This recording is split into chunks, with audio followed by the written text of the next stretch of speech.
Hi hello வணக்கம். இது உங்கள் சிவி ஜோன். எல்லாரும் எப்படி இருக்கீங்க? இப்போ பார்த்தீங்கன்னா சாண்ட்ரா அவங்களோட வேலையை காலையிலேயே ஆரம்பிச்சிருக்காங்க.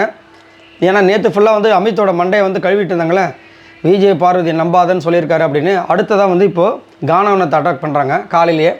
ஸோ அதை பற்றி பார்க்கலாம். அதுக்கு முன்னாடி பார்க்குற எல்லாருமே நம்மளோட சேனலை சப்ஸ்கிரைப் பண்ணிட்டு பாருங்கள், லைக் பண்ணுங்கள், கமெண்ட் பண்ணுங்கள், ஷேர் பண்ணுங்கள். இது போவாங்க அந்த வீடியோக்குள்ளே போகலாம்.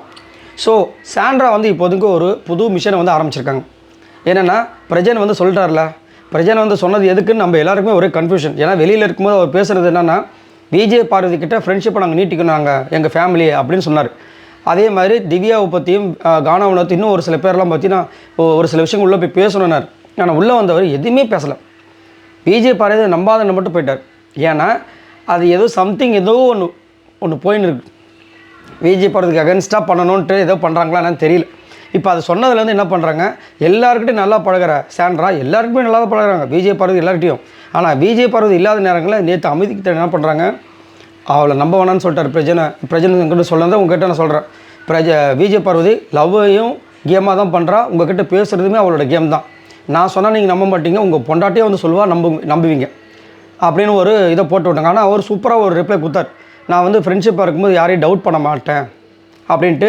அதேமாதிரி உங்களை நீங்கள் வந்து தலையில் அடிச்சுக்கிட்டு அன்றைக்கி அழுதிங்களே, அதே கேம் தான் சொன்னாங்க. அதை நான் நம்பவே இல்லை, அதனால் நான் யாரையும் டவுட் பண்ண மாட்டேன்னு சொல்லிட்டார். இப்போ காலையில் வந்து வினோத் வந்து உட்காந்து யோசிச்சுட்டு இருக்கார். அவர் வந்து ஒரு குஷியில் இருக்கார். ஏன்னா பிரஜான் வந்து ஒரு விஷயம் சொல்லியிருப்பார், 30 நாள் இருந்த எனக்கே இவ்வளோ பட வாய்ப்புகள்லாம் வந்திருக்குன்னா உங்களுக்கெல்லாம் இப்போ பார்த்துக்கோ, மொபைல் ஓப்பன் பண்ணால் அப்படியே கொட்டுது எல்லா விஷயமும், நம்மளோட வீடியோஸ்லாம் அப்படின்னு சொல்லி ரொம்ப அப்படியே சந்தோஷப்படுறாரு. அதேமாதிரி பாக்கியா வந்த விஷயங்கள்லாம் பேசிகிட்டு இருக்கும்போது இவங்க வாலண்டராக சாண்ட்ரா வந்துட்டு, உங்கள் ஒய்ஃப் ரொம்ப இன்டெலிஜென்ட்டானவங்க ஆரம்பிக்கிறாங்க. உங்கள் ஒய்ஃப் ரொம்ப இன்டெலிஜென்ட்டானவங்க, ரொம்ப திறமையான ஆள், அவங்க சொல்கிறத ஒன்று ஒன்றா நோட் பண்ணிக்கோங்க. எனக்கும் ப்ரெசன்ட் சொன்னதை நான் நோட் பண்ணியிருக்கேன், நீங்களும் நோட் பண்ணுங்கள். புரியுதுங்களா எப்படி கொண்டு வராங்க? படம் இல்லையா, சத்தியமாக எதுவுமே சொல்லன்ட்டார் ஃபஸ்ட்டு. அதுக்கப்புறமா கோவப்பட வேணான்னு சொன்னால், பதட்டமாக வேண்டான்னு சொன்னால் அப்படின்னாரு. அதுதான் சொல்கிறேன், அதை பற்றி கோவத்தை பற்றி அப்புறம் ஃப்ரெண்ட்ஸை பற்றிலாம் சொல்லியிருப்பாங்களே, எப்படி அப்படியே ஆரம்பிக்கிறது. ஆனால் கமருதை பற்றி சொல்ல மாட்டாங்க. ஏன்னா உங்களுக்கு தெரியும், அங்கே ஒரு சாஃப்ட் கார்னர் இருக்குது, எஃப்ஜே மேலே ஒரு சாஃப்ட் கார்னர் இருக்குது, ஆனால் விஜய் பார்வதி மேலே ஒரு காண்டு கார்னர் இருக்குது. இன்னும் தெரில என்ன பண்ணுறாங்கன்னு ஒன்றும் புரியல. சாண்ட்ராக்கு நல்லது தானே செஞ்சாங்க. இத்தனைக்கும் அவங்க தனியாக உட்காந்து உள்ளே அழும்போது ஒரு ஆள் சப்போர்ட் பண்ணது விஜய் பார்வதி மட்டும் தான். அதனாலே கமருதனுக்கு விஜய் பார்வதிக்கு சண்டை வந்துச்சு.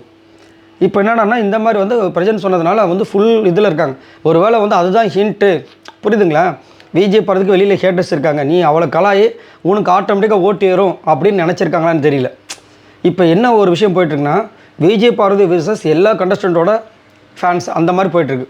இப்போது இவங்களை வந்துட்டு அரோரா வந்து கலாச்சிட்டாங்கன்னா அவங்க ஒரு இடத்துல சூப்பராக போயிடுறாங்க.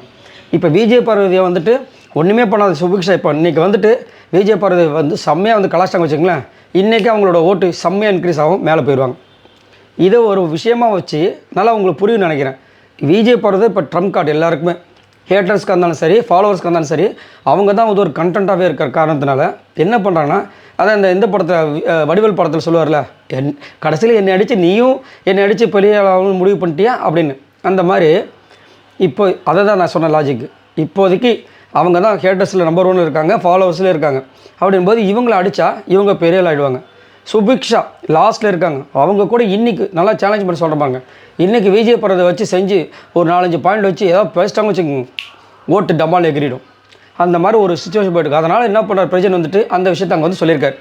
சொன்னதுனால இங்கே என்ன ஆகிடுச்சு,